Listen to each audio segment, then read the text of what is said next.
Avec nous sur ce plateau, professeur Carli, vous êtes président du Conseil national de l'urgence hospitalière. Bonsoir. Bonsoir. Avec vous également le docteur Olivier Mimose, chef des urgences adultes du CHU de Poitiers. Alors, première réaction à ce reportage, notamment aux réactions des syndicalistes. Vous savez, la réaction des syndicalistes est celle des syndicats. Nous ne sommes pas venus pour parler aux syndicats. Nous sommes venus à l'appel des médecins urgentistes, du CHAR.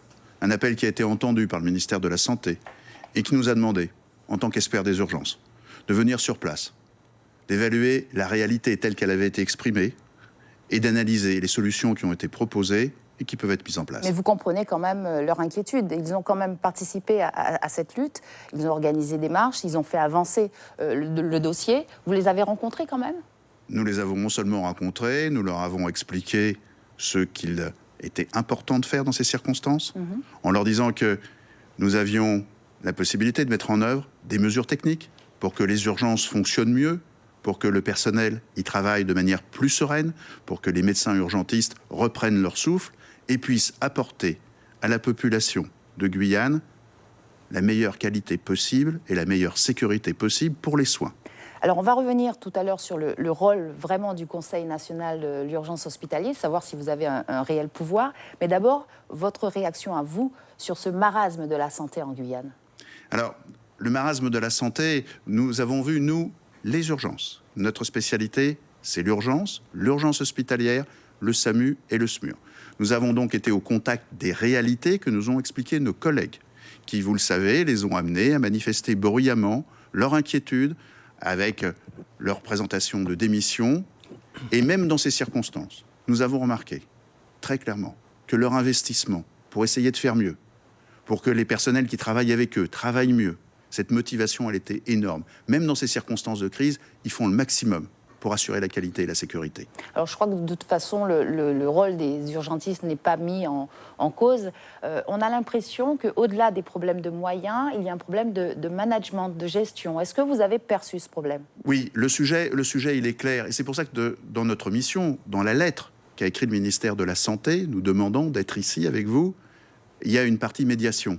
C'est-à-dire que tout le monde parle la même langue, qu'on échange bien sur les mêmes problèmes, et que l'objectif, ça soit de retrouver la confiance. C'est la confiance qui va faire avancer ce sujet, et donc qui va permettre aux médecins de voir leurs questions, leurs interrogations se réaliser. Est-ce qu'il n'est pas un peu trop tard ? Alors écoutez, nous sommes là depuis peu de temps, et nous avons eu très peu de temps. On parle de médiation, mais ils ont essayé. Voilà. Donc, si vous voulez, il y a quelques jours, cette mission pour nous n'était pas une réalité. Et donc, on est venu très rapidement. Maintenant, est-ce qu'il est trop tard ? Vous savez, nous sommes des pragmatiques. Nous sommes face à des problèmes, nous cherchons à les résoudre et nous mobilisons. Quand je parle de trop tard pour une médiation, hein, on s'entend bien. Non, je ne crois pas. Alors, pas trop tard pour le CHAR. Non, ma réponse, elle est très claire. Vis-à-vis des médecins, non. Parce que les médecins étaient hésitants. Ils voulaient savoir s'ils étaient écoutés, si les propositions qu'ils avaient formulées, si les propositions qu'ils avaient mises en place avec l'ARS, avec la direction de l'hôpital, avec leurs collègues, si ces propositions, elles étaient reçues, elles étaient entendues. Et notre présence, pour ça, c'est une présence forte. Nous sommes représentatifs des urgences. Elles ont été entendues, et le sujet maintenant, c'est de savoir comment on transforme des propositions en des actes. Restez avec nous, je me retourne cette fois-ci vers le docteur Mimose. Vous êtes avec le professeur Carli parce que vous avez connu une situation un peu similaire. Est-ce que vous pensez que les solutions que vous avez trouvées à Poitiers sont transposables à la situation de la Guyane ?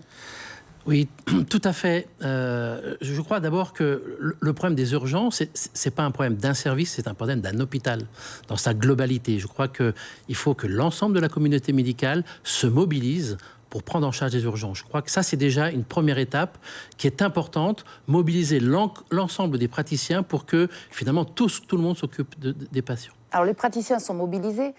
Est-ce que les solutions que vous avez, trouvées dans le cas de Poitiers, vous pourrez les expérimenter en Guyane ?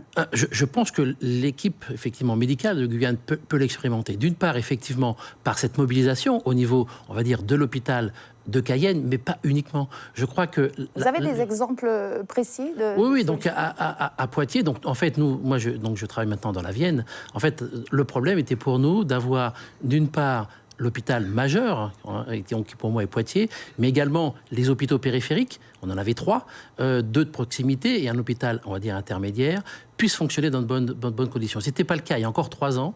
Ces hôpitaux avaient beaucoup de mal à trouver des médecins, beaucoup de mal à donc fonctionner essentiellement par des intérimaires, et on se retrouvait dans des situations où effectivement la qualité des soins n'était pas toujours présente, et puis surtout les filières de soins n'étaient pas du tout identifiées. Donc clairement, la prise en charge des malades n'était pas optimale. Et c'est vrai qu'un travail qui a consisté finalement à une sorte de mutualisation des équipes a permis de trouver une solution.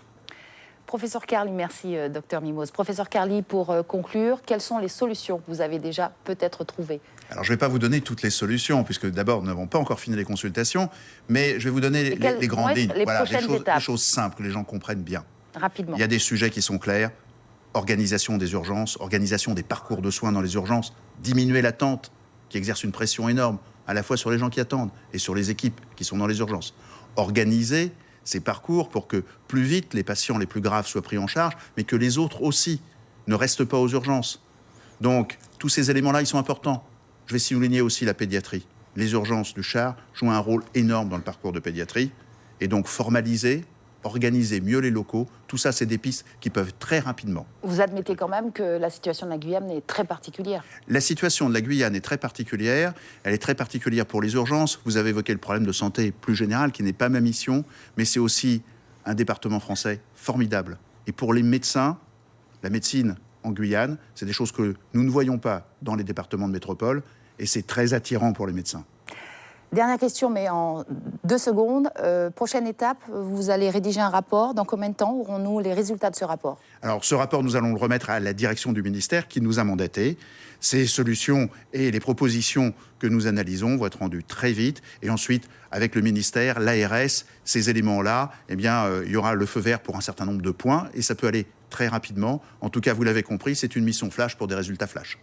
Merci beaucoup d'être venu nous éclairer sur ce point. Professeur Pierre Carli, je rappelle, vous êtes président du Conseil national de l'urgence hospitalière, et Olivier Mimose, vous êtes chef des urgences adultes au CHU de Poitiers. Merci.